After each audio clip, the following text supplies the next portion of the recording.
These days, curbside is about as close as I get to actually going inside of a store to do my shopping. But today, I'm really excited because not only am I going inside the store, but I'm also going to meet the owners behind this Detroit area small business. And although this past year has been rough, they're not only surviving, they've been thriving. Let's mask up and get inside.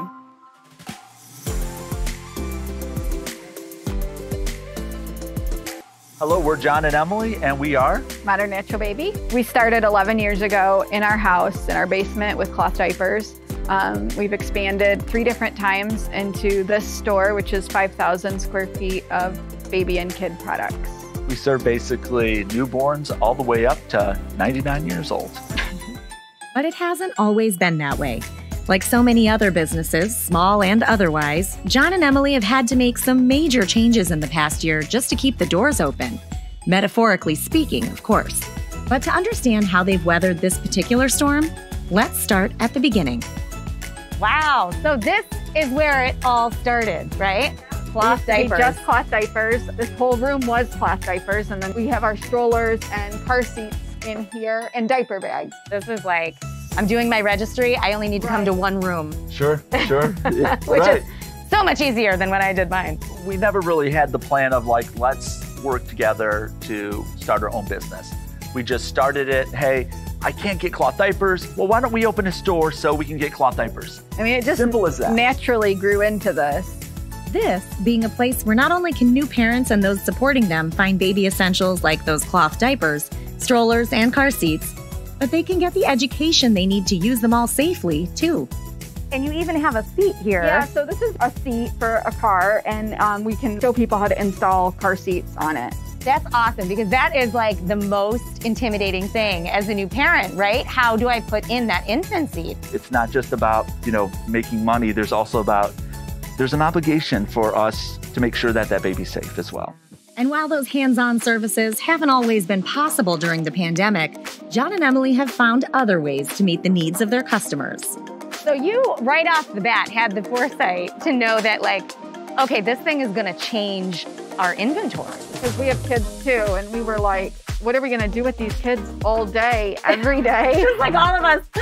And what are we going to do all day? So we were, like, oh my gosh, we got to, promote games and toys and activities for kids and educational activities. And so we were doing that, and then people were buying it. And we have to buy more of this stuff. And what happened is while we were doing that, we went from being a baby store to all of a sudden that 5 or 6, newborn to 5 or 6, became newborn to 12. One of the first things we did is bring in the BrainQuest books.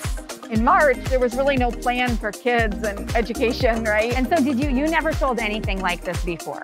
The academic stuff was not your wheelhouse? A couple of small things, but nothing like actual academic workbooks. We ordered these, we had them the week that everybody closed. Wow. And Ferndale schools contacted me and said, can we buy one of those for every student in our district? And I said, yes, we can. Yes, please. Thank you. We've always supported Ferndale schools. Not only our kids go there, but we help with their fundraising, and we do things for them, so they in turn were able to help us when we needed it. And it wasn't just educational workbooks. John and Emily started ordering up a lot of items they never would have carried prior to 2020.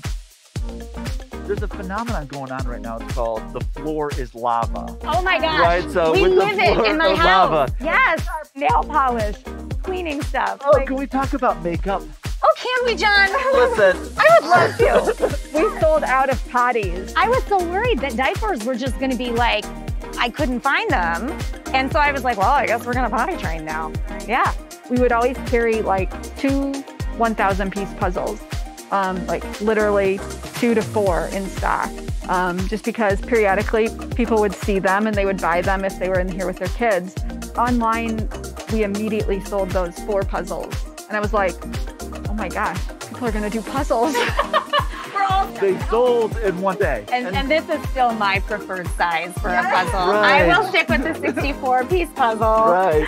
A beautiful 64-piece puzzle. It is beautiful, though. And now I know where to get it. Right. And of course, I'll be sure to tag them, because an increased social media presence has become yet another way they've made it easier for their customers to shop when they couldn't be in store. The way I was introduced to you guys was by seeing the John and Emily show on Facebook. And I was like, this is so cool. And they turned their small business into like a QVC channel. That was that new for you guys? We've always talked about, we need to do more videos. When we did a few here and there when we were open, but when we closed, we were like, how do people even know what we have? I mean, we post on social media daily, but we needed more. Welcome back to the John and Emily Show, or what I like to call it, the Emily and John Show. We were getting like 3,000 people watching us, right? We're like, what? In the spring, it was really heavy just because really nobody had anything to do. Well, but it translated into sales, though, too. Without a doubt. Wash hands. Right. Oh, we got one.